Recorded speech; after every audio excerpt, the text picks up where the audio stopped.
There you go. Hey, we are live. All right. Excellent. We were just having a discussion before this, so we thought we'd get back into it as to why Russ Cohen is wearing a baseball hat today. I am, because football is over. I know there's some games coming up, but this past weekend, and trust me, we were all snowed in, or at least a lot of us in the Northeast. Yep. These games were among the worst games I'd ever seen in my life. And that's not taken away from the good teams. The good teams won, right? But these games were so not competitive. It showed me laughable situations with players, like the Giants players going out shirtless before warm-ups. Like, even if you want to be cool and act like you're not cold, like back in the 70s when guys were in short sleeves, we thought, hey, wow, they're gutsy. They're not. Now they have to go shirtless. And coaches don't stop them. And then, of course, if you have a coach in Pittsburgh like Joey Porter, he gets arrested. Like, it's just was the worst possible weekend for the NFL on a year that ratings are declining. It's just not showing the sport in a very good light. It's not exciting right now. Well, this shows my dedication to my job and the fact that football is not even on my radar anymore. I chose to drive up the QEW and go to a Toronto Marlies game on Saturday rather than sitting at home warm and watch the NFL, because the NFL is terrible now. And, you know, the quality of the games, there were 4 wild card games this week, and all 4 of them were dreadful. I mean, the only one that had any kind of tension or excitement was the game between the Giants and the Packers. And as soon as the Packers scored that Hail Mary at the end of the first half, it was over with. And believe me, I'm glad, because I hate the New York Giants with the heat of 1,000 suns. I have nothing against. That's Peter Tessier's cue. Hey, guys. Hello, Peter. Hi, Peter. We are live. Casual. We are live right now. Yes, I'm going a little casual. It's we were just talking about football and how terrible the games were this weekend, just briefly. And I mean, I think this says something, and to tie this into hockey, dare I, that I think of the 4 sports, the only one that is remaining interesting to watch on television is hockey. Like, I'm going to throw that out there. Like, I honestly feel that baseball is usually, I don't know, pretty god awful boring. I know you guys are baseball fans. I'll preface it. I get what you're saying. As far as just overall game excitement, I will agree with you. I think baseball's as good as it ever was. I don't think they have any issues. I think football's got all kinds of issues on the field, off the field, showing their product, too many stoppages, not enough action, just way too many problems. The NBA, if the guys didn't take 12 steps, I might be able to watch it. I can't. It just kills me. Yeah. I don't know.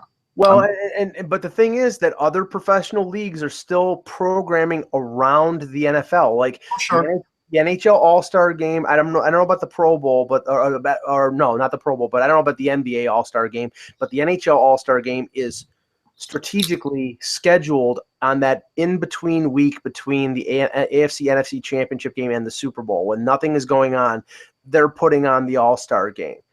Whereas, not that they would want to go head-to-head with the Super Bowl, but if you did it on the weekend of the Super Bowl and it was on that Saturday, I think you'd get a similar audience. The NFL's ratings are going down, but I think a lot of other ratings on a lot of other games and other things are going down, because there's so much diversity out there in terms of a product that people are just going, like, they're going to Netflix, they're going to other places, and they're not tuning into these other things. Just to show you, I pulled up some ratings. It was hard to get World Junior ratings, but I did from Nielsen, which encompassed ratings and social content ratings. And actually, here's how the day went for the gold medal game. So Oklahoma City, Houston was the number 1, World Junior Championship number 2, Spanish Copa del Rey soccer number 3, and then Lakers Trailblazers 4, Sabres Blackhawks 5. Wow. So the World Junior beat the NBA. As far as interest, like, this isn't like straight numbers. Straight numbers, they did something like over 11 million in Canada, and I can't even get a U.S. number. So they did a big number. Well, let's do the intro and we can talk about the World Juniors. Yep. We always forget about the intro now, right? Let's check that out for sure. All right, we'll go right to it. So the order is Peter, follow me. Okay. Cool. Okay. Hello, Hockey World. Hello, Hockey World. There I am. Sorry, Hello, Hockey World. It is Monday, January 9th, 2016. No. 2017. Ah, crap. It's okay. I'm Michael Agello. Oh, wait, no. Hold on, Mike. Let me just... Oh, come on. Jeez. Hello, Hockey World. It's Monday, January 9th, 2017. I'm Michael Agello. I'm Peter Tessier. I'm Russ Cohen from Sportsology. And I'm Eklund. You're watching Hockey Buzzcast on HockeyBuzz.com. This is the podcast that comes every Monday through Friday at this time, 1 o'clock Eastern or so. I guess 11 o'clock in Winnipeg, right? No, noon. It's only 1 hour. Oh, it's only 1 hour? I thought you were 2. Okay, so noon in Winnipeg. That's why I'm always late for everything in Winnipeg. I understand. And yeah, so we come to fill you in on the hockey comings and goings that are going on in the hockey world. And there's a lot going on right now. And a lot of interesting things have happened. And we wanted to have Peter on today, particularly because of the big, the big Patrick Laine hit that now Laine is concussed, which always stinks when, a player in the NHL gets his first concussion in the NHL. Yeah. It's always a nerve-wracking situation. And I'm sure they will treat him with absolute kit gloves, which is what you need to do in a situation. You have to treat him well. I guess, I was going to bring up a video of the hit, but I think everybody, I don't know, what were your thoughts on the hit, Peter? It was totally clean. It was a fine hit. There's nothing wrong with it. Everyone's upset because it's a young rookie, and he went down. He did more damage hitting his head on the ice as it bounced. I mean, that's the big problem. And it's unfortunate, but that can happen in any situation in a hockey play. It was a clean hit. It could have been a bad hit, but it wasn't. Right. And I'm completely with you. And I love the fact that the coach came right out and said that it was a clean hit. Like that was classy too, just in general. When you have a coach that comes right out and says, they hit heads, it was perfect. I didn't have a problem with it. That's just classy to me because you don't see that enough, in this era. That you really see a lot of there was some stuff going on last week just from some hits that took place where coaches were throwing out stuff, And I agree that there's not enough respect given among players, but this wasn't that situation at all. This is a situation of two players hitting heads and going pretty fast, and the speed. Not even hitting heads, because I saw the replay of the hit numerous times. It was face to face, but it looked more like when Laine fell, his head hit the ice, and that's where maybe he was concussed. I mean, maybe it was the sudden stop of the collision, but also I think the impact of him falling back, and I don't know if he lost consciousness or not, but it was a clean hit. This is just, Jimmy Vesey earlier last week, rookie player, and Laine didn't have his head down, but Vesey had his head down and got walloped by somebody. That's unfortunately that's part and parcel with rookies in the NHL. You got to learn, keep your head up, make sure you protect yourself at all times. One of the things that's going around here is people are blaming Mark Scheifele on the pass, and that's not a bad pass. Right. You're going to make passes in small areas in hockey, and if you know anything about minor hockey and development, particularly in Hockey Canada, that is all the rage, is small area games to teach guys how to do that. That's just a bad timing, unfortunate thing. And Laine's got to know his route too, as much as anything. He's got to have his head up. The interesting thing about, people saying, oh, it was a headshot, blah, blah, blah. Laine's 6'5". You don't just hit him in the head, particularly when he's standing straight. And just to follow up, they're taking all the right protocols and precautions. But I saw some video yesterday of Laine leaving the arena, walking fine. He had his headphones on, checking his phone. So they didn't take away the screen. Things can onset later with concussions. You can have it show up 3, 4, 5, 6 a week later, 6 days later. Yeah. I think this is a simple precautionary move. Makes sense, and he'll be fine. But this is why when people always say, well, isn't this guy a lock for the Calder or that guy a lock? No, because things happen in guys' rookie seasons. Injuries like this happen all the time. Just slumps happen all the time. And when you do put kids in the NHL, these kinds of things happen. It was a clean hit, but this is, like Mike said, when you have 18 and 19-year-olds in the league, these kinds of plays are going to occur. Yeah, and I think with anybody, though. I think this would have been with anybody. It was just that kind of a play. And I mean, I lived through. We all remember, obviously, people are bringing up Crosby's concussions and how they. I don't think this is anything like that. From what people I've talked to.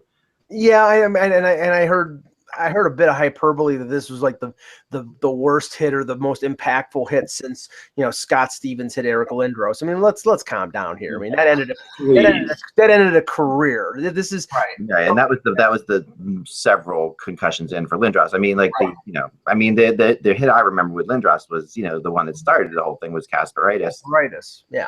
Against the Pittsburgh Penguins. I think on my birthday. I remember right. Strangely. I mean, knock on wood. I mean, the NHL, wants Line A to be a star in a market like Winnipeg. It would be fantastic if he's a star player. They want to show off these quality young players at the All-Star game. And the funny thing was, I know that on Hockey Night in Canada on Saturday there was a mention of will this affect Line A being able to go to the All-Star game, which is on January 29th. Probably wouldn't, but Lou Lamoriello apparently, there are some indications right now that he doesn't want to let Austin Matthews go to the All-Star game because he's a rookie, and the Leafs are very careful about exposing their rookies. Now that may not be. What are the actual indications? Did he actually say that? No, but that's impossible. He's not gonna be able to do that. He's not saying that. No, he's not saying it, but it came from Elliot Friedman. There had been some buzz around Toronto that because this is what happened. I'm going to put my media hat on for a second, and this is where that buzz comes from. Okay, this is, and I can totally see like there are Lou Lamoriello doesn't share anything with anybody at all.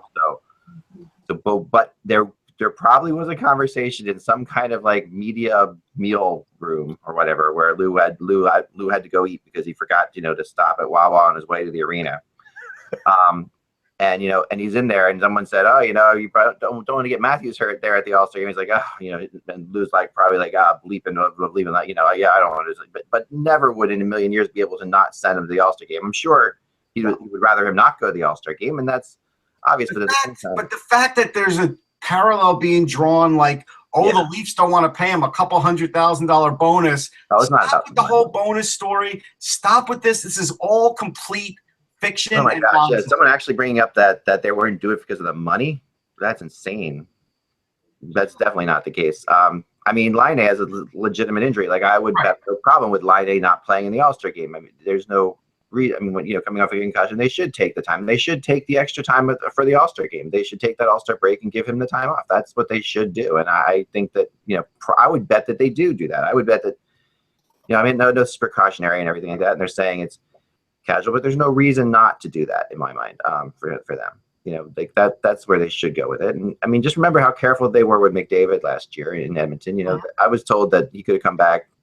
A lot of players would have come back a good 3 weeks earlier than he did, but they just were going to make sure that there was absolutely no way. So, yeah. What are your thoughts, Peter? How do you think they'll handle it? I think they're going to be very cautious and simple with it and just smart. The Jets have two neuropsychologists on staff who they consult with, and they're just going to take it slow and easy. Look, this team was even with Line A doing what he's doing at the level he's doing at, they were always going to be a borderline playoff team. Right. So what do they gain by hurrying him back? More ticket sales? No. More merchandise? No. They don't gain anything. They only take more risks. And as we know, this is an organization that is rather risk adverse in some regards. Yes. Plus, there's a bye week coming up. Yeah, exactly. This is fine. The Jets have done their heavy lifting in the schedule as well. Like, remember, they played more games before anyone else in the NHL by mid-September or mid-December. So they're going into the easy part of their schedule. There's a wait and see what happens. They have a lot of prospects. They called up Brandon Tanev today. They moved Nick. Brian Little wasn't at the morning skate, but he's going to play tonight. But they had Nick Patan centering for the skate between Wheeler and Perreault. Let's give them one. And there's nothing wrong with that. And if more of this happens, whatever the case may be, I wouldn't be surprised, depending on when it happens, if they gave Jack Roslovic a look, if they're willing to burn a year off his deal. But maybe they should. Well, let's talk about Roslovic because he was one of the guys that when Russ and I were talking about the World Junior, I was really, really impressed with Roslovic more than I expected to be because he maintained control of the puck, and then the 2 or 3 rushes against Russia and Canada, it was impossible to get the puck off of his stick. Russ. Yeah, he when he was moving in on the net, he was really hard to stop. Now, the funny thing is like Roslovic didn't pile up points, right? And sometimes people just look at that. He only had 2 points. What was interesting to me was when you had to ask for, somebody to interview post-game, I kind of knew who was going to be asked for, right? So my first choice was Roslovic. They literally walked Jack Roslovic right up to me. Nobody else wanted to talk to him, which kind of surprised me. That really is surprising. Now, people did crowd around. People did crowd around after. Yeah. But this is after, like, I asked him 3 or 4 questions. It was one of those things where he was just an unsung hero. He was really strong on his skates. He was a really great skater. He had a lot of defensive zone starts. He did. And this is a situation where if you're doing that, you're not going to be number 1 on offense. This is where the analytics do back up his argument for that. Not his argument, but an argument for that. And I love the way he played. I love the way he handled himself. You could tell he was a key cog on the team. You could tell that he was a steadying influence on the team. I've liked Roslovic back since I watched him in the All-American Prospects game and followed him ever since. Yeah. And he's only gotten better. It wouldn't shock me if they burn a year of his ELC at some point to give him a look because he is that close. But in this tournament, he was just, again, when you have a team of all-stars, and the U.S. had an offensive team of all-stars, they did, you're going to fall into a role. He played that role to perfection, like 200-foot game, and if nothing else, he showed Kevin Cheverdayoff he could do that at pretty much any level. Now, when he gets to the next level, more offense will be expected, and there will be more offense out of him. Interesting you say that role bit, though, Russ, because if you look at the Canadian Olympic men's teams, isn't that what Mike Babcock's done with his teams and his selections, is put players into roles and not like, what, you mentioned that, and I hadn't thought about it before. It was a very interesting point because, as you said, an all-star offensive team, but you have to have guys who can do the other stuff. And that's a very interesting point about their team makeup, which always is under fire every year. Well, sure, but and I was firing away too. I mean, look, they had a few really fortuitous things happen for them to win gold, but they did, and I give them full credit, and I'm happy. Ducharme did the same thing with Pierre-Luc Dubois. I can't tell you how many times I had to defend this guy where people are like, oh, he doesn't look like a top pick. He's not scoring points. Well, he was pushing guys around. He was playing defense. He was agitating. He was playing a role he was being asked to play. Last night, I believe he got player of the game in the queue, so it's not like he can't score. He did miss one really open net goal. He did, but so what? Well, Russ had to defend him from me because I thought he was like a loose cannon in the 2 games against Russia and against the U.S. I mean, he took a penalty in the game against the U.S. that I thought was a killer for Canada. The thing is unfair, that open net goal too. I mean, that is, but as much as that looked horrible and everything like that was not an easy pass to receive. No, it was jumping a little. They kept selling it. They kept selling it like, oh, that's the easiest play ever. I'm not blaming him on that one, but to Peter's point, the thing is like, Babcock chooses players for roles, but he chooses star players for roles. He'll put Tavares on the wing. He'll put Matt Duchene in different situations. He has Brad Marchand on there. He chooses players who are the best and asks them to play different roles than they would normally play in the NHL. The complaint that I've had up for a while for Team USA and USA Hockey's philosophy is they pick role players for those roles, and sometimes you pick the best players, and I think this team was closer than most, where they picked a lot. Their second, the one line was Terry, Roslovic, and I think Bellows. Their third line, and it ended up playing more than the third line role, was Bracco, Cunnin, and Greenway, and that arguably was one of the best lines in the entire tournament. It was. I'll tell you, the Finnish coach did the same thing. Like, I interviewed Jesper Mattila, who's a defenseman who's available for this draft. He plays for BC. He's got some offensive numbers for BC. He's not off the chart, but again, he's a young guy. I think his offense is emerging a little bit, but when I spoke to him, I said, hey, what about the role they're having you play? And he goes, yeah, they're having me play a defensive role. And that's what you have to sort of understand when you're watching or you're writing about a team or whatever, that you have to identify what they're having a guy do, because sometimes in these kinds of tournaments, you're not seeing everything a guy can do.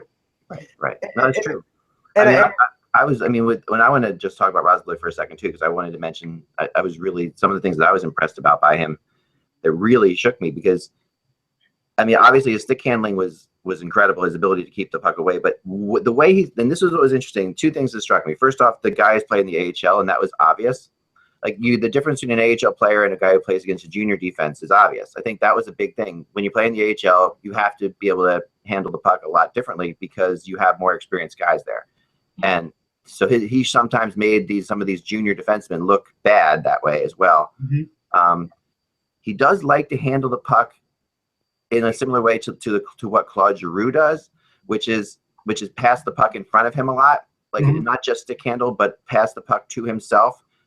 Just, like so he's not handling the puck close to him like McDavid would be. He's handling the puck out in front of him a lot more, which is a good play, but also when you get more in the NHL, it's going to be tough for him to do, and that's what Giroux found out. I mean, Giroux did that first two, and it worked for a while, but then people figured it out, and then Giroux had, lost a lot of that ability because these NHL defensemen, if you put the puck out in front, they're gonna poke check it away from you every time. So you have to be careful on that. I think he got caught on it, but just overall is he looked like a man among boys at times. He looked like he looks like he's ready for the NHL as far as you can tell. But you could definitely see the difference, and the whole argument came up in my head of like, okay, this is the difference between a guy playing in juniors who's ready and a guy playing in the AHL who's ready, because maybe we need more guys in the AHL earlier, and I know it won't happen, but this kind of felt like that to me. But we do need to acknowledge that I think in the last 5 years, the AHL has gotten a lot better because the NHL are letting a lot more of the European prospects play there. Yeah. And so they are getting higher caliber players than they did previously. And I think that's starting to show in development. Yeah. And so I think the smart teams are getting their guys over early. Like, look, Kyle Connor got brought over early for two reasons. One, they didn't want to risk the contract situation like Jimmy Vesey. And the other was, hey, let's see what he can do. We'll throw him in the AHL. He looks really good right now, but we need to see him as a pro. And I think that's a smart thing to do. Yeah, and Guryanov is playing for Texas. And he was great. He was one of the best players in the entire tournament. Yeah, and Alex Nylander is playing in Rochester, so I think there is something to that AHL, that pro experience. I have to say this because I watched intently to Coach's Corner on Saturday, waiting for Don Cherry to say, what I thought he was going to say, and of course he made the excuse that there were 5 or 6 players that could have been on Team Canada that weren't because the NHL teams wouldn't let them go. But maybe and mentioned that Austin Matthews wouldn't be there, sort of in passing, and of course went down the road of no OHL defensemen weren't good enough to make this team. Could you give the U.S. team credit for once? Canada was wonderful. The U.S. were great. It was a fantastic game. I said on Twitter when that game was going into overtime, I hoped it would be ended in overtime no matter who won, because I didn't want the controversy of a shootout. And of course, and Don in the past has always been very good to Team USA, but he's being very parochial when it comes to Canada. And he's like, could you give the U.S. a little bit of credit, please? Canada didn't lose that game because of who they didn't have on the team. Same with Russia. I mean, look. U.S. players admitted to me after I asked them, would you have rather faced Samsonov? We'll change that, I'm sure. But Samsonov in the situation of a shootout or another overtime. And they said shootout. And so, that was obvious. Same with Carter Hart. I mean, once you get a goalie to a shootout, it's a whole different world. And it doesn't really basically I wipe out whatever you think about that team, because you're basically getting lucky when you win in a shootout. I don't care how good Troy Terry is in the shootout. There's a lot of luck involved, too, with the goalie guessing and everything else. You are getting a little bit of luck factor, more than you would get in an overtime period. That's just a fact. Please, Mitchell Stevens missed the post by about 6 inches with 30 seconds left to go in overtime. That should have been the winning goal right there, and it wasn't. Go ahead, Peter. Well, I mean, there were so many opportunities for teams to win that game. It didn't happen. And the outcry about the shootout and stuff, it's not the way you want to see hockey like that end. There are definitely other games that you've seen overtimes in where you're like, let's just end this. So the shootout works both ways. Yeah. That just happened to be one of those games where you just never want it to end. And I tweeted out, and I got some feedback about it. I said, if people are upset about the shootout, or people in Canada are upset about the shootout, they should be more upset why Canada gave up two goal leads. That's a bigger question. What's wrong there? Don't worry about the shootout. Well, the first one was coaching, right? They had the wrong guy in net. No slight to Connor Ingram. He just wasn't having a good tournament. He is a good goalie, but they should have recognized earlier that Hart was the better goalie, but they didn't. So that, that to me, I put that on the coaching even more than the players. Yeah, but in that game, they had all the momentum. They get and they're in Montreal. The place is going crazy, as you saw, Russ. I mean, and I've been to Montreal, so I can only imagine how loud it was. Oh, it was nuts. They had a 2-goal lead in the third period, and it looks like, there's no reason. You just have to be able to lock it down. Now, this is the case. This is what makes the juniors, like the World Juniors, so much fun, and this is what makes things like college football sometimes fun or whatever. You should be able to lock it down, but locking it down is a skill, and it is a thing that comes with experience. And it is a thing that comes with, years and years of learning how to lock it down. And these kids don't have that skill yet. So that's why you'll see these comebacks in the World Juniors because, emotion can get the better of them. It's hard to just suddenly play, 1990s style New Jersey Devils hockey for a World Junior team. Sorry. I was going to say, I can think of 2 teams in the NHL who don't know how to lock it down. Right. The other's the Jets, right? And it's not necessarily the young players, but it is a skill and a tactic that has to be practiced and learned. You just don't flip a switch. It's a team thing, and these they don't practice long enough to be teams. So it's a team thing. It's not like one player locks it down. It's a whole team that plays a certain way to lock it down. And I would say, that event was as exciting as any sporting event I've ever covered, and I've been to a lot of great events. So. Yeah, no, I could tell, and the interesting thing was, I think you went to the right part of it too, because the earlier parts of the tournament were not the greatest. I didn't think. I think, for World Juniors, it was still exciting, but it wasn't like you had these incredible games being played. But you did definitely have it at the end. When it all came down to it, you had 3 of the last. Russia game was a classic. That game is getting glossed over now but again, the thing about the way it ended in the shootout, even if we look past that, Roslovic told me 3 times, and he felt bad doing it, and I got him off it after a while, but he talked about the belief that everybody had in each other as a team, and that was obvious. And that is sometimes how you overcome these obstacles. You're an away team. You're playing in another shootout. The odds were definitely against the U.S. There's no question about it. Just from every facet of the game, you would have, other than in net, because Tyler Parsons was the one place you would have given the U.S. the edge. You were going to give the edge to Canada, but yet that's where sometimes you get these sort of great come-from-behind victories.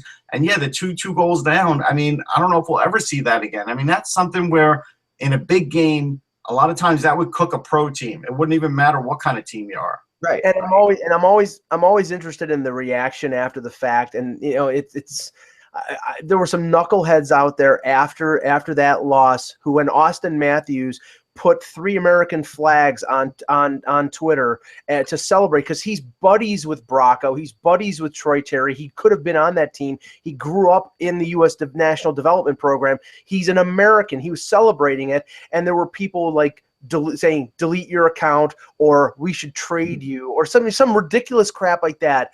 And it's like, what happens? What happens for Canadian fans or Leaf fans who are Canadian when Austin Matthews goes to the Olympics and leads the U.S. to a gold medal?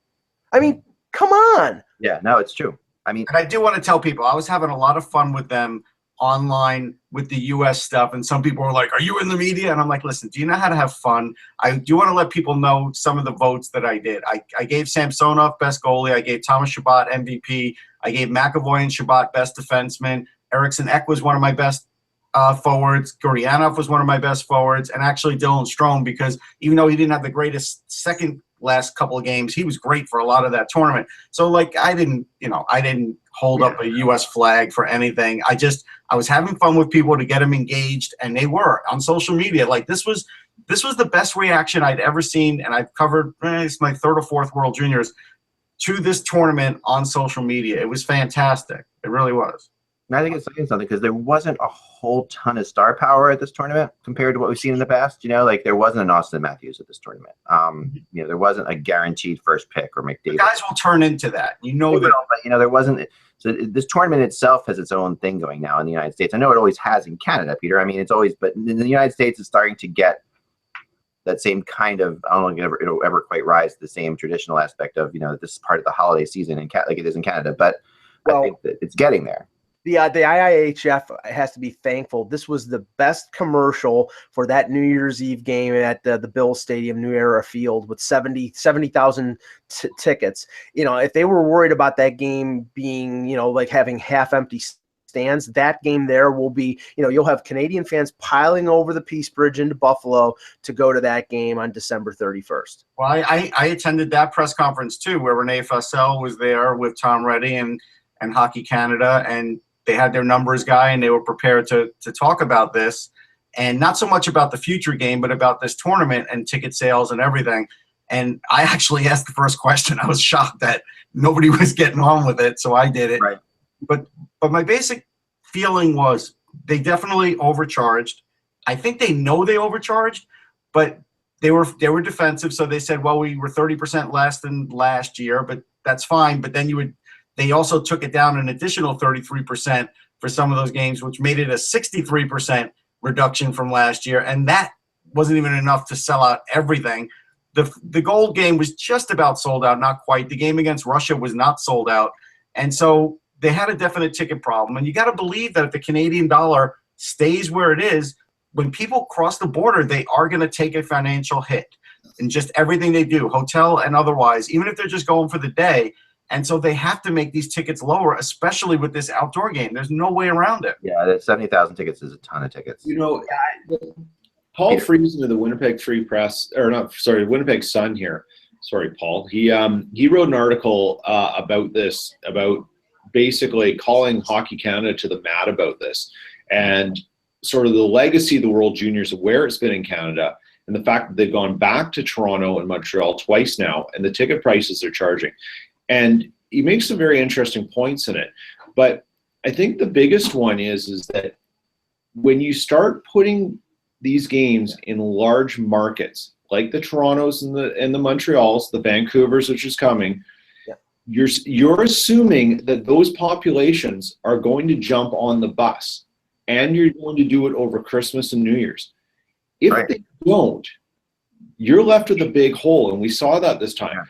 The smaller places, the Sydney, Nova Scotia, the Winnipegs, the Saskatoons, the Brandons, the Red Deers. You pick all these small, pick a town in Quebec.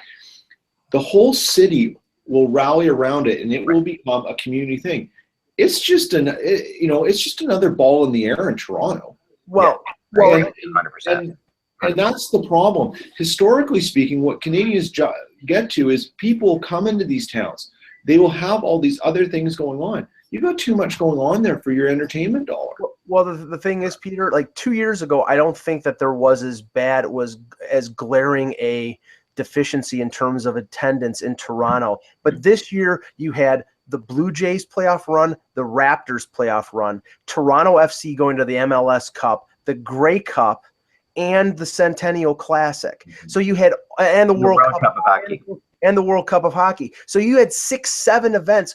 There was just so many dollars to go around, and I think that was a contributing factor to the fact that the stands in some of these games were embarrassingly empty. Well, Peter hit on something, and I don't know if he knows he did or not, but one of the points of the press conference ended up being the term legacy dollars. And the way Hockey Canada described legacy dollars was, well, all this money goes into coaches, everything, all the different grassroots things, and they tried to do all that. But of course, they're not going to reveal to us what Tom Rennie's salary is or anybody's salary, Renee Fassel or anybody. But these legacy dollars was sort of like the catchphrase to say, this is why we charge what we charge. And I get it. There's overhead. They have a program to run. They do have, this whole organization that's same as USA Canada that signs kids up. But they also, parents pay into that too. It's not like they're just spending out for that. Right. So it's just, when you're trying to explain that, it didn't come off great. And really the best thing they can do is attack this quickly because they have a year. And really the meter's running as far as, because right now ticket sales are slow for this outdoor game in Buffalo, and they're going to need to do something.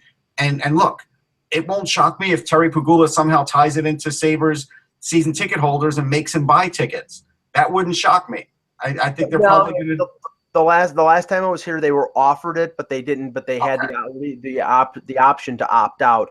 And I'm a Sabres season ticket holder, and believe me, I would opt out because and you love this kind of tournament. I mean, look what we're saying here. You're saying. I mean, I'm not throwing it out there, Mike. I'm just saying, like, this is a financial decision for people. This is like, oh yeah, definitely. It's not, it's not something that it is very much like a luxury type hockey thing. Sure. For you because if you're spending all the money on other things. And I agree with Peter that I remember, in Regina, places like that, where it's just, you're right, the town will rally because they don't want to look bad on national television on Canada. And they want the CBC to see what their town's all about. And they want the whole 9 yards.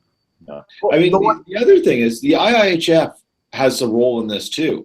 They got talked into letting Canada host this every other year. Like, they took that money hook, line, and sinker too. And right. They've got a role in how this tournament is placed and moved around. And when it was something special, when it came every 3 or 4 years, people got into it. But if it's every other year, I thought 3 years in a row, essentially, with Buffalo. I mean, it's like it's might as well. I thought it was the under 18 that was every other year. I think the World Junior is still going to be moved around. I mean, I know that it was Montreal and Toronto 2 years ago and this year, and it's Buffalo next year. But I think after that, it goes back to Europe. Vancouver after that, right? So the interesting thing about Buffalo will be they're also trying to get that 10th year anniversary game for the Winter Classic, right? So if they have that and they have this outdoor game, yes, you get to use the same ice, which is a great thing. But tickets, that's an awful lot of tickets to sell in a smaller area. Well, it would have to be a very attractive game. It would have to be a Pittsburgh. I don't think it's going to be Toronto because they're not. They probably wouldn't. I mean, I've talked to you about this. I would put a 99% chance that this is happening on New Year's. That you're going to have New Year's Day. You're going to have Pittsburgh and Buffalo again. Yeah, because it'd be the 10th anniversary of the first one. So yeah, it makes sense. And then they'll have no trouble at all selling tickets to that. That'll go crazy. That'll be but that will also impact the other game. It will impact the other game, and I wouldn't be surprised if there's some kind of deal with that. Like if you're a Buffalo Sabres fan, you get you can get a half price off the ticket for that one. I don't know if there's 70,000 seats, Mike. Is it really going off at the football stadium or is it going off at the Coca-Cola baseball stadium? No, it's at the New Era Field. It's at Ralph. Okay. Yeah, it's at the football stadium in Orchard Park. And believe me, December 31st, January 1st in Orchard Park, which is the snow belt in Buffalo, you could have that snow globe effect again because that area, even when it's clear in the city, gets hit like crazy. So, yeah, we'll get into a little bit of rumors here. Wait, one more thing before the rumor. You probably won't have the picture, but Jonathan Taves lost a bet with Patrick Kane, had to wear a Team USA jersey. That was great. Yes, I do have the picture actually. You do? Okay. That was awesome. No, this is amazing. Yeah, this is really good. I like this. This had to be awful for him. And the one thing I did agree with about Don Cherry regarding Hockey Canada, instead of pulling one of these coaches out of the Q or out of the WHL or out of the OHL, and they're concentrating on their own teams, you have tons of money with Hockey Canada. Hire yourself a national coach and have the national coach the team. Captain Canada, right there. There he is. So here we go, Captain Canada. Nice. They're looking very happy to be wearing that jersey there. I like that a lot. People don't realize how a good Winnipeg boy wearing a Team USA jersey. Yeah, how incredibly tight these two guys are, though. Yeah. I mean, there's really not another situation like it in the league that I could. I mean, the two players that are that close as those two guys are. And I may be putting the cart way before the horse here, but I think that you can see the budding friendship between Austin Matthews and Mitch Marner. And I'm not saying that they're going to be Kane and Taves, but there's the potential there because you've got the two-way center and the spectacularly skilled young winger. And they do drive to the rink together. They did talk about that. Yeah. So that's in a few years, that might be the case in Toronto. I don't know if you guys knew this. I sent a message to John Jekyll about it. I don't know if it was written up. But Jonathan Toews recently donated $1 million to his old community center here in Winnipeg. Really? Wow. He's a big Winnipeg guy. It's funny. I did an article for a magazine that never printed it because they went out of business, and it was about players of Winnipeg, but in particular Jonathan Toews. And it was the only exclusive I've ever gotten with Jonathan Toews in my life. And what I took from that article was how much he loves Winnipeg. It's not just hey, I go back there, I show my face, I'm at the bars. It's not that at all. He is really a community guy there, and it is so important in his life. I'll have to find that and repost it, but Peter's 100% right. Yeah. John, he's a really great guy just in general. I mean, both, and I remember the Olympics, the first time I got to see the Kane and Taves thing was one of the All-Star games I was at, actually. And, where you really saw they just were busting on each other throughout the whole time. And they were sending little messages back and forth to each other through interviews. That was, you could code basically like a Batman code decoding thing. It was very funny. And they knew what they were doing.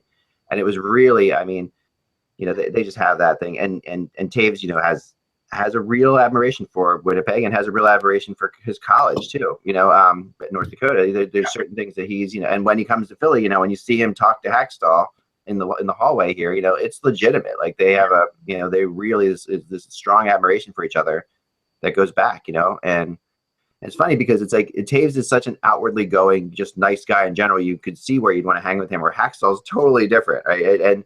But you wouldn't see them being two guys that would ever hang together. Like you would just think, oh, they connect, on that hockey level. That's really pretty awesome.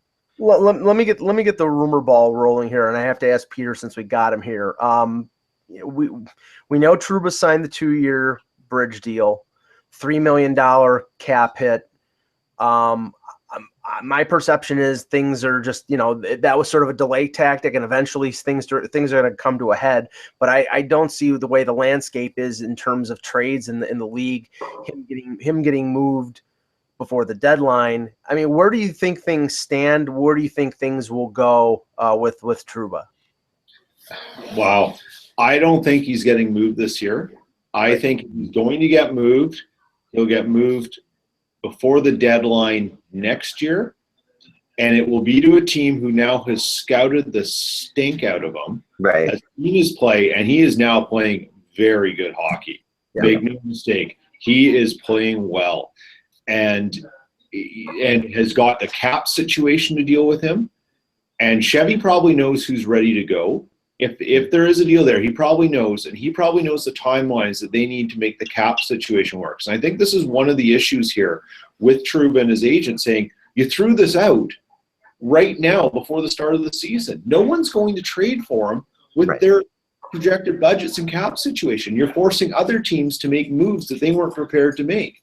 Now, you give us time, and you play the way you say you're going to play, and he's a top pairing defenseman. There's no question. He is playing like it right now. There are going to be teams who want to line up for that.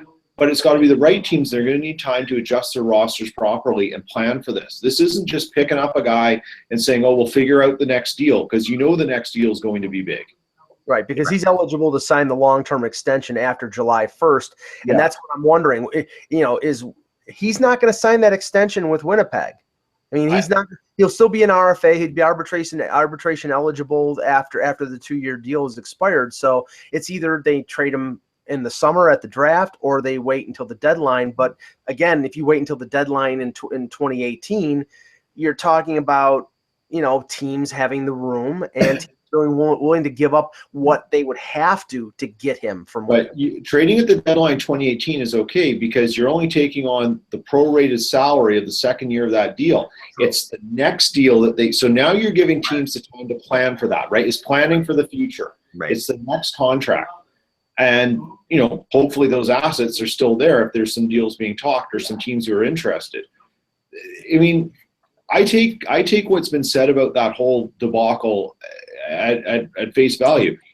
They wanted an equivalent player back for him, because without that, they don't have a great defense as it is, despite the name, but they needed something back, particularly on the left side. I'm sure that's Chevy's still holding to that in any conversations, but who that is and where it's coming from is anyone's guess right now. Well, Ellie, right. Go ahead, Bruce. I was going to say, we need to take a poll here between us, and I'm kind of wondering, when did the war on backup goaltenders begin in the NHL? Because, Enroth outright, McElhinney gives up some bad goals in that Rangers great comeback, gone. It's like all of a sudden, like backup goalie is like the worst job in the NHL. Well, I wrote about this yesterday, Russ. The fact, especially with the Leafs, Babcock admitted after the loss to Montreal that he may have made a mistake playing Freddie Anderson 2 games in a row. They played New Jersey, one of the worst offensive teams in the league, and he doesn't play Antoine Bibeau. He plays Anderson 2 games in a row, and Anderson looked like his tank was completely empty against Montreal. And that's what now you have McElwain and Gustafsson on the waiver wire. They both have one. They're UFAs at the end of the year, and they only make $800,000. There's no excuse if you're going to go out and get a backup goaltender. You got 2 that you can pick up for nothing. So or they could just end up swapping teams, Right. which is what I think Enroth for one of them. could happen. So I mean, that would be interesting. And I mean, I don't know.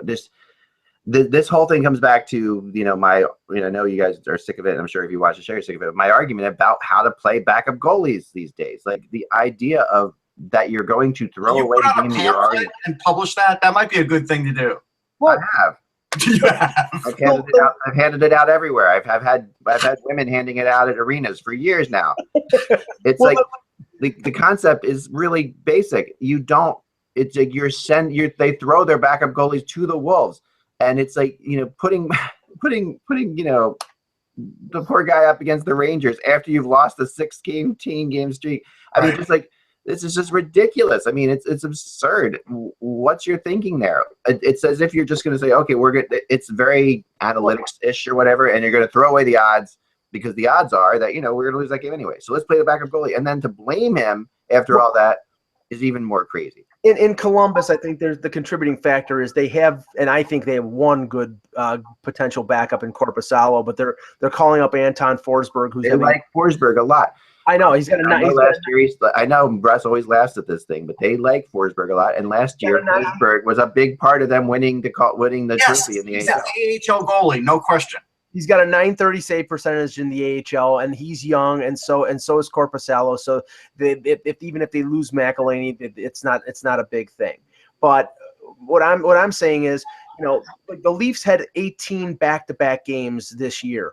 Play the backup each one of those 18 games. Right now, Frederik Andersen's on a pace to play 70 games. You're going to burn him out. You're going to get him hurt. And that's for a guy who I think is playing very well this year, you cannot do that. I mean, Babcock is operating under the pretense that, this team, we got to do everything to make the playoffs. No, if they make the playoffs, they make the playoffs. Just play the backup goalie and play the guys and find out how good they are. Antoine Bibeau is a 22-year-old rookie. Give him an opportunity and see what you got there. But no, they instead, don't play him and then send him to the minors to get some work, and then he's the backup. It's yo-yoing back and forth. The idea is, Forsberg had save percentages of 86%, 866 one year, and then 907 the other. You put those together, and that's below NHL quality. I just don't get this one. I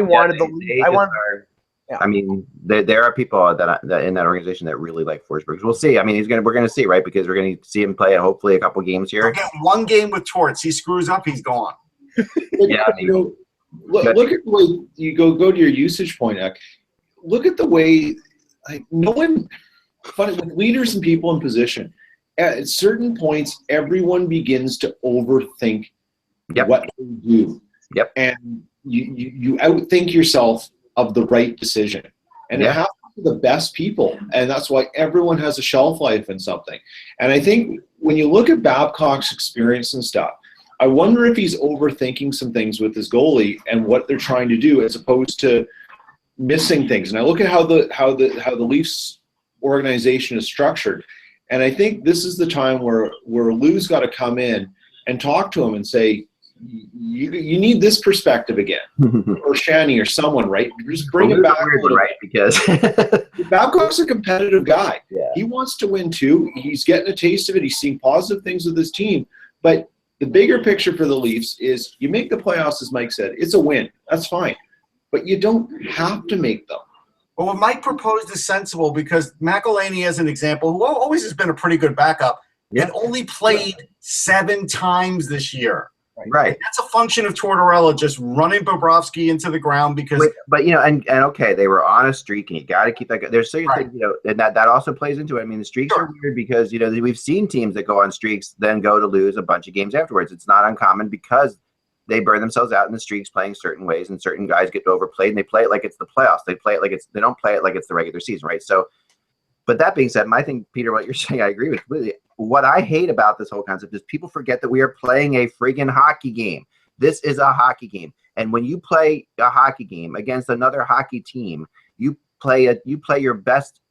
You put your best foot forward. When you play the Chicago Blackhawks, you don't put your backup in there because you're going to lose anyway. Like, that attitude is contagious throughout a locker room. And I've seen it. I know some teams. Okay, if you're the Maple Leafs, or if you're a team like coming up through the ranks and you're a borderline team or whatever, that's one thing. But when I get pissed off when top teams throw their backups against other top teams, and almost admitting to the fact that, well, we're going to lose this one anyway, right? It really, and in a way, that's what Columbus did against the Rangers, because and I get it. I get the streak ended, but really, you shouldn't have to play them one night or the other because they have the Flyers the next night, right? And the Flyers are not nearly the offensive powerhouse that the Rangers are. That's fair. Don't just let Bobrovsky go one more. He can play every night. He's in unbelievable shape. Bob. He's probably the most well-conditioned goalie in the world. I mean, this guy would, after he would get 60 shots, we have to interview him on an exercise bike. He's like, this guy is just insane. So there's no question he could have gone again, and you're coming home. That just doesn't make any sense that they did. Well, here's an example. Here's an example of how how the mind of a coach differs depending on who the player is. Enroth gave up three. The Leafs had a 3-0 lead in New Jersey, blew that game, lost 5-4 in a shootout. Next time Enroth started, he after they had won in Edmonton, he gives up 2 goals in the opening minute in Calgary. They lose 3-0. He has never played since. Freddie Anderson was in goal for the Leafs, blowing a 2-0 lead in Florida, blowing a 2-0 lead in Tampa, blowing a 4-1 lead at the Centennial Classic. But they won those games, and he's the starter. So the mentality is different for Freddie Anderson than it is for Enroth. The commonality there is the Leafs cannot play defense right now. They're young, they're inexperienced, their blue line is not good. So, I think they should go back to Enroth, but Babcock's not going to give him another opportunity. So if you're not going to give him an opportunity and you're not going to give Bebo an opportunity, then go out and get yourself a veteran backup and don't overload your goaltender. Just to show you how reasonable now it is, even in New Jersey with Corey Schneider, who's clearly the number one. It's not like Keith Kincaid. Kincaid's played 11 games. At this point in the year, you should play double digits. And streak aside, McElhinney didn't play enough games. No, and then you're throwing him into a terrible situation. Yeah. And what happened to the old motto that we all teach our kids growing up, that never blame the goalie? It's like if don't tell John Tortorella that.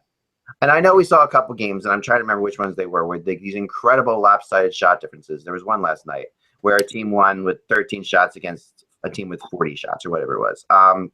And these things happen. Yeah, and you sort of going to sit back and say, yeah, well, you can blame. Look, they weren't great goals. I admit that they were soft goals, but again, McElhinney hadn't played. That's the part about blaming him that's rough. He's not the one who handed Grabner a breakaway with 5 seconds left, right? That was like – that was a giveaway. that game ended up getting lost on a terrible, terrible defensive play.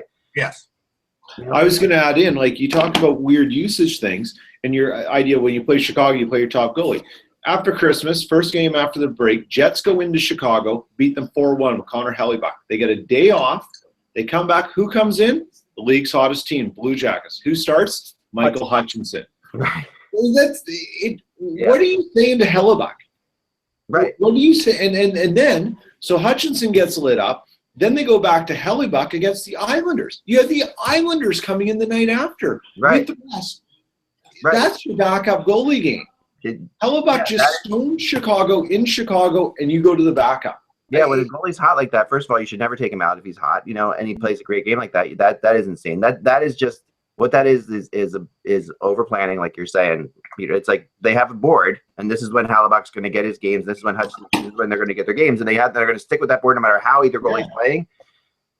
They're going to pick that board based on the fact that this is a tough team. The Columbus Blue Jackets are a tough. They don't even think of Blue Jackets as a good team when they make that board, right? They probably think of the Islanders as a tougher team. So, because that board was probably made in September, it's like that. That to me, it's insane. You really have to goaltending and playing your goaltending, and that has been a problem for Babcock. If there is a weakness in his career, it has been that. Like, even Carter Hutton's played 13 games. Yeah, Carter. Never mind. You know, and the Flyers have played Mason a ton of games, but you know, and the reason they've done that though is they realize, and I'll give Hacksaw some credit here. He realizes that that's the way Mason plays. Like he's the better when he's playing all the time, and you do play Mason until he has a bad game. That's what you do, and that's the way he plays. You know, because you don't want to pull him out if he's hot, because he will win 4 games in a row for you, and going on streaks is really what making the playoffs in the NHL is all about. It's not so. If you want to go on streaks, you got to stay with your top goalie. Without the addition of a third goalie, it looks like McElhinney played the least in the NHL, because even like in Nashville, the backups have played 11 games. Most teams are somewhere between 10 and 13 games at this point in the year for the backup. Can I just say in tracking the rumors for our Rumor Buzz column, I've come to this conclusion: 25 teams in the league need a top 4 defenseman. Because no kidding. Every year at this point, you run it. I mean, welcome to my world. So every time this year you run it, everybody wants a top 4 defenseman, everyone wants a top 6 forward. That's what everybody's looking for. And top 4 defenseman, everybody will say the same thing. But we're looking, and it's just, I'm looking for a potato kugel. It's hard to find. it's I know a place. Short Hills. There's got to go Short Hills Deli down there in Cherry Hill. Come on, yeah. So no, you're right, Mike. I mean, that is the typical thing this time of year. And I mean, the crazy thing. Oh, I've got one fun Trouba thing thrown out there when we're talking Trouba rumors. I heard that, and this is just I'm right about this down the line probably if I hear more about it, but I'll just throw it out because we've got Peter here and we're talking about it. That the Las Vegas Knights, I'm going to call them, have huge interest in Jacob Trouba. Now, I don't know how that's going to happen or how it's going to work or whatever. It's not going to be this year, because we talk about the fact that obviously he's not going to get traded there while the team doesn't exist. So it's not going to be during the season. But, the Knights are going to be, I was told, aggressive with some of these players that we're talking about that are sort of homeless in a way. Take Trouba. We get the first crack at those RFAs. And so if they get somebody that Winnipeg wants and couple that with a first-round pick, it's possible. Right. Well, and they want to make a move because they are very savvy to the internet and also to buzz in general. They want to create buzz, and the way to create buzz is to go out and sign and go after these kind of big players, which is what we've seen other teams do in the trade market before. So just throwing it out there. It's the first Vegas rumor, but I did hear it. It's something that they're interested in. I haven't heard anything about, because we know that Vegas is going to have like a 1 or 2 day window before every other NHL team to make bids on RFAs or UFAs. But I think that's only a one-time deal for this upcoming summer. It is.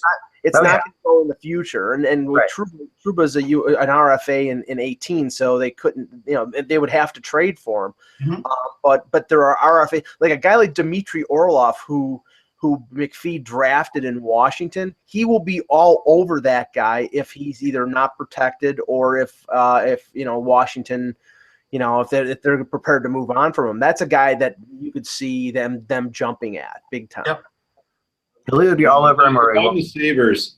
I am basically I'm almost flying Evander Kane out to Vegas for them. Just so he's there so he can just walk in and do the press conference right when it happens. I don't think McPhee would do it. He's not. I don't think he's a McPhee player. I know he is. But you know what? He's sure not a McPhee player. No, definitely. But you know what, Peter? Wrong place for Evander Kane to live. The one thing that Tim Murray can be thankful for is that since Eichel came back, Kane has been scoring. And, there is a dearth of top 6 forwards available. You may have Van Riemsdyk. There may be a couple guys who are free agents, but you might find somebody who will bite on Evander Kane. Maybe even a team like Vancouver, who is suddenly back in the playoff race and he's from there. That could be a possibility. But you know what? I would be, if I'm any NHL team, I'm scared of Evander Kane because the character issues off the ice completely outweigh the player on the ice. Go look at McPhee's past teams. Other than Ovechkin, nobody had a bombastic personality. Nobody. Well, I'm writing about Kane this afternoon with a rumor, oddly enough. So, Mike, you touched on something that's really interesting. But I'll mention it now because earlier today I wrote about this. There's no more third jerseys. I do want everybody's opinion on that before we go too. Okay. I did hear a team that is very interested in Evander Kane, and it is the Calgary Flames, and that is interesting in a lot of ways. And the one thing that comes to mind immediately is Brian Burke loves projects. Yes. That's Brian Burke's history, right? It's, you remember he's taken some guys on when he took Pronger on, actually, right? That was a project at the time. Mm-hmm. And he's always has felt like, and that was in Hartford, I mean, for crying out loud. So they're always talked about if someone believes that they can change somebody, Burke does have that belief that he can change players, that he can get guys. The only thing I think we should preface for that is you're talking about underage drinking in college, which compared to problems nowadays is nothing. Oh yeah, no, but I think it's the whole point of it is you're right, 100% right. But in the NHL, it's all the same thing. Like they see it like this is the problem player, right? And they just they have the one. Like I've always said, there's a one sentence in the media. There's one sentence on every player in the NHL, and that sentence is hard for that player to change. And it can really sometimes it's a great sentence, and sometimes it's a horrible sentence. And that sentence is and sometimes it's not even true. Like how many players have we heard? Oh, that's the guy's got a drinking problem or whatever, and it's not even true. Yeah, but Burke has been willing to give players he took Joffrey Lupul from Anaheim when he had serious injury problems, and there was always that not that he was a bad guy off the ice, but the party guy and all those things, and he took him in for time until he got hurt again. He was effective for the Leafs, but Kane is a short-term risk. He's only got 1 year left after this year, so. That's probably something that Calgary wouldn't have to give up a ton to get. I think Buffalo, they'll want something decent back, but I think they would just really like to get that $5.25 million salary off their payroll. Yeah, no, I think they would, and I think it could happen because Calgary is a team that sees themselves as a playoff team. They do, and they the beginning of the year they felt like they were terrible, but they were now worked their way back into being a legitimate playoff team or borderline playoff team. But if they keep playing well, they're a legitimate playoff team, and they should be a playoff team in that division. I think they should be a playoff team. They could be. So the other quick rumors out there also involving Calgary are the rumors that Iginla could be heading back there. That's an interesting one always because that brings up a lot of thoughts. We're Winnipeg Jets fans. We're Winnipeg fans, Flames fans, Peter. You know what? There are a fair amount of Flames fans out here before the Jets came back. Yeah, I was wondering about that. And which is really weird because Vancouver's farm team was here for years. And there were a few straggling Canucks fans, but there was never a real – they embraced the Moose. They just didn't embrace the Canucks in the same way. Right. I was wondering if they were Wild fans or what they were because, I mean, Wild are the closest city, right? Yeah. You know what? If you're looking for outside fan bases, you know what? Probably more jerseys show up at any other game. And this includes Leafs and Canadians, Flyers. It is a sea of orange here. I don't know what that is. I don't know if it's that the Flyers jersey is so much more noticeable. Could it be Bobby Clark from Flin Flon, Manitoba? It could be that. I think there's that too. But the Flyers the Rangers have had a ton of guys from Winnipeg, Bathgate, a ton. Yeah. But people say it to me all the time, Peter. It's amazing. Like from every city, I hear it constantly. Flyers fans do like to travel a lot, but they also. Yeah, but that's an awful traveling. Yeah, but some of them are just. Who's traveling to Winnipeg? Come on, nobody's traveling to Winnipeg at this time of year. It's minus 40. No. My theory has always been that it's not more than that. It's just orange shows up so clearly that you. That when they're there, it's like it's obvious. Like if Leaf fans are there, it's another blue and white team, or whatever. But orange just is so. It's incredible. It really is. Well, one thing about the Iginla thing, and I think there's a lot to that because it's the good story, and I still think he's an effective player. His cap hits $5.33 million. Colorado is going to have to. They're going to have to keep. They're going to keep half of it. They're going to have to. If they expect to get something back from Calgary in that deal, they're going to have to save. They're going to have to retain 50% of that salary because it's only going to be for the rest of this year. And what does it matter to Colorado? They're a train wreck right now as it is.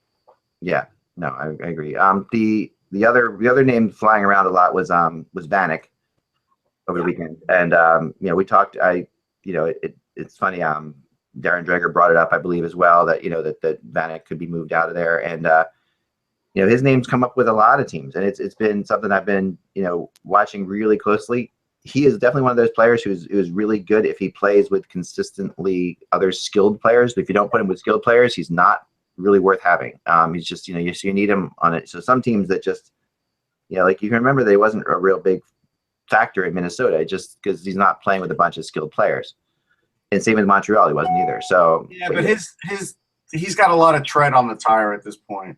Yeah, but the risk is low. I mean, it's 2.6 million on the cap. Yeah, Chicago is a great possibility. You know, but I also heard Tampa, and I could see Tampa being, you know, in there. He's got 10 goals and 25 points. He'll get taken by somebody. And Tampa is going to do something. Tampa is in trouble. They realize it too. They especially realize that defensively they're in trouble. And now Vanek's not the guy, you know, that's going to come in there, and help them with defense. But like you said, Mike, everybody wants defensemen. So really, whether you're going to be able to find a defenseman right now is pretty hard to tell. Well, I mean, Yzerman talked on the weekend about getting a top 4 defenseman. That was probably top on their shopping list. And right now, I mean, they have that $8.5 million from Stamkos' contract on long-term injury. So he's got the room and he's got the prospects. They're deep in prospects in that organization. So, I mean, if they want to go out and make a deal for a defenseman or make a deal for a Vanek, they have the ability to do it. Watching them come into Philly, I was a little bit surprised that that's the game that the Flyers never win. Tampa comes into Philly and kills them, you know, all the time. And the fact I'll say this about Vanek, though, he 34 points in 60-something playoff games. 10 of his 20 goals are power play. Like, you can't go too heavy on him because he's not a great playoff performer. He's just not. You know who everyone needs? They need a Drew Stafford. Right? Yeah, you're right. You got to sell Drew Stafford, eh? All right. I hear you. Drew Stafford's only 31. He's definitely got a little bit left. Who everyone needs, Patrick. I mean, who everyone needs, Peter, is Mark Scheifele. That's who people need. That's everybody needs Mark Scheifele. Everybody. To take this around to the old circle, when we talk about Scheifele coming under criticism for the pass they made to Line A, I thought he should have been praised for defending Line A. I mean, granted, it was a clean hit, but still the fact that Scheifele's the guy that gets in there, it shows a ton about him. And I just could not have been more impressed. I don't get to see Scheifele play nearly as much as you do, but I got to see him play a lot at the World Cup live in person for the first time. That was my chance to actually watch guys like Scheifele and McKinnon play all the time. And if I was somebody, I would be throwing the McKinnon needs to get out of there too. Just throwing him to the other two. I really feel that if McKinnon went to the right team and they could get a ton for him, obviously, and I know they're not going to trade him, but I would make a move to get McKinnon. That's the one guy they're not going to trade. I know, but I think that McKinnon will not see his potential playing the role he's playing in it's a new coach. It'll change. Maybe, but I think that potential for him is as a complementary player where he can be phenomenal, like a phenomenal complementary. What was that, Peter? I said it might be a new GM soon too. No, I don't think so. No, I think he's good for a while. Well, the one player that everybody seems to want is Brandon Carlo, because every deal that comes out of every rumor that comes out of Boston, Landeskog, Brandon Carlo, Trouba, Brandon Carlo. I mean, he's a good defenseman. I think he's going to be a really good defenseman. He's got 8 points right now. That shows how. It's not that they know he is used to being a shutdown guy. He's been doing it his whole career. He's a very good skater. He's a big, tough kid who's going to get stronger. He will score some points. They're looking ahead on that one. Right. Yeah, I agree. All right, well. The third jersey. Third jersey, real fast. Really fast because we are out of time. Accordingly, Adidas is taking on the jerseys next year from Reebok. Right. Which, having been a soccer coach for all these years and having dealt with Adidas buying jerseys from Adidas directly, they're horrible. No, they are. I mean, they really are. They just are. I mean, their customer service is horrendous. They're very uncreative. They don't let you do things other companies would let you do with jerseys. They really are just like stick by the rules, Adidas. And that's so now suddenly we hear that they're not going to have third jerseys next year because Adidas is taking over, which I don't really care about, but then they say, well, because they really want to sell the two jerseys, the regular home and regular away jerseys. But then you think to myself, does that mean that they're changing those jerseys somehow? Are they going to put? Is something going to happen? 3 stripes on it. That's definite. Yeah, but not. They better not put that on anything. Like, it better not be on the friggin' sleeves of the jerseys or something like that. Like they're going to be on all the jerseys. I don't know where, but it's going to be there. Like Reebok did it. Like had like a small thing on the bottom of the. That's fine. But having if there's like stripes up here, like every soccer jersey has or whatever, then I'm done, because that would be really. Well, I'm sure the NHL is going to have some say so in it, but. I mean, I for one am going to be glad that some of these third jerseys are gone because some of them are brutal. I mean, the Bolts jersey in Tampa Bay. Awful. We talk about the fact that, can you imagine the Habs having a jersey, the Canadians having a jersey that said Habs on it? Just you can't put a nickname on a jersey. No, but they made up for that with that epileptic inducing striped jersey that looked like a barbershop quartet was singing in. It was brutal. Yeah. Well, and speaking of all this, to tie it all together, the Winnipeg Jets tonight are wearing their third jersey. I don't know if the third jersey is going away forever. See, here's the thing about third jerseys. They only work for me if they are what Winnipeg is doing. If they are retro jerseys, like yes. A third jersey as a retro jersey is not really a third jersey. No, I disagree. I really liked the Rangers Liberty jersey. Ranger fans like that one too. That was a really good third jersey. Peter, I like the Morris Lukowicz. I almost said Boris. Morris Lukowicz, Willie Lindstrom era Winnipeg Jets jersey, the Howard Chuck era Winnipeg Jets jersey. That's my favorite. I think they're wearing, the Jets actually are wearing that jersey tonight for the first time since the Heritage Classic. And I love that. I think that's so great. And I mean and it's funny because like the original Canucks jersey, which I thought was horrendous. Stop! Well, you hate that. And the original Jets jersey, I wasn't a huge fan of, but sentimentality does take over. It does in your head. Like I am okay with the Jets jersey now, and I love it. And I think they're only getting temporarily shelved. I think they're getting shelved so they can sell the new ones, and I think they'll come back with either an ad on them or a big 3 stripes, and that's what I think is going to happen. If it's 3 stripes. That's like the equivalent of shootouts in the playoffs to me. That's like that cannot happen. You cannot let that happen. That's what's going to happen. And, only my last thought out there because I have too many thoughts, but I've had a lot of time to think. So, all right, here's my last thought on this thing. Okay, so it's not just the jerseys. Have you been in jail? How have you had this so much time to think? No, I just had more time doing other things. I've been away from hockey, so my mind is clear. All right, so here's my this is my last thought. Is this we need to be thankful because some people said that the World Juniors in the 20-minute overtime should have been a 4-on-4 overtime. Like that would have been a 20-minute 4-on-4 overtime. That would decide it, right? And we should be thankful that didn't happen because that is what the NHL wants to do. The NHL wants to go to 20 minutes. I've heard this from many people. They want to go. They're not going to put the shootout in the playoffs, but they would like to go to 4-on-4 in the playoffs, and to make these games not last as long. As the double, triple overtime, and if that ever happens, this is where the purist to me, we need to have playoff overtime never be touched because it's one of the greatest things about our sport. So that's like that to me. I agree. But so I think that it's good that we didn't have the juniors doing it. I agree too. That would have been that could have set a precedent that would have been ugly. Anyway, that's that. Thank you so much, Peter, for jumping on today. My pleasure. Thanks for having me, guys. Anytime. And we'll be back again tomorrow. Remember, without the buzz, it is just hockey. Talk to you then.